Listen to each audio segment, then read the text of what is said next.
get confused in the plots. Yeah. I want to get back to talking about your feelings about new developments in certain areas. For example, in the next 5 to 10 to 15 years in medicine.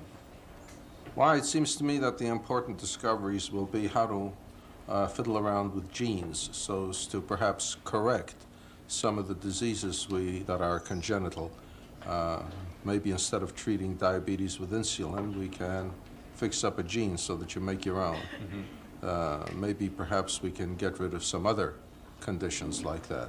How would that be administered? Do you get like an inoculation at birth, or the parents get it, or how would that happen? Well, I suppose that eventually we'll reach the stage where children, as born, will have a genetic analysis, and that you could then try to do something like that, graft the necessary genes into the pancreas, for instance, and hope that they'll do sufficient work to prevent the eventual development of the diabetes. That's a very risky area to be experimenting with, isn't it? Yes, and presumably they'll do their best with animals before they try anything on human beings. Yeah. You could alter or add to or detract from any characteristic of a human that way, couldn't you? Well, in theory, yes, but you know, you have to work up the technology to a high pitch of excellence, and we're just at the beginning of that now. Yeah. And what signals the beginning? What have we done so far? Well, we've been working mostly with bacteria. That's how far we are. And we've managed to engineer bacteria, so to speak, so that particular bacteria can form chemicals that they themselves naturally wouldn't make, but we insert the genes for it, so that we can now have bacteria making human insulin.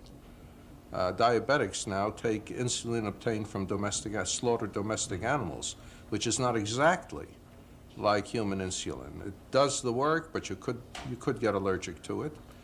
And now we have human insulin, which we can get from bacteria. Have I heard correctly about a synthetic insulin, or is that what you're speaking of? Or? Well, in a sense, it's synthetic in that it's manufactured as a result of human agency, but it's exactly like human insulin, and the body can't tell the difference. What about cancer research?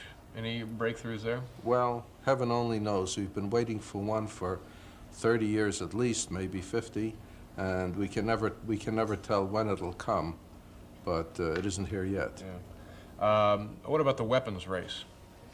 Well, now they keep talking about space weapons, about using laser beams or ion beams, things like that against satellites. And you'll have either killer satellites doing the job or stations on Earth. And as long as the satellites are unmanned, I suppose it doesn't do any harm to shoot them down. But I figure that the best weapons research is no weapons research. Yeah. You don't foresee that happening, though, I guess, huh? Oh, well, I imagine that in 30 years we'll have a situation in which there won't be any wars. Either that or there won't be any us. Let's get to the matter of communications developments.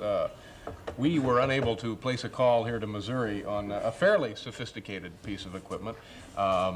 You see any monumental breakthroughs in the area of communications? Well, there are monumental breakthroughs that are underway now in terms of communication satellites and optical fibers. And I imagine that more and more we'll be using laser beams for communicating rather than either electrical currents or radio waves. And it will then be possible to have millions, literally millions, of times as many messages carried on a wire or on a beam as we now can, so that everyone can possibly have their own television channel, the way we all now have our own telephone numbers. And closed-circuit television will become the great thing.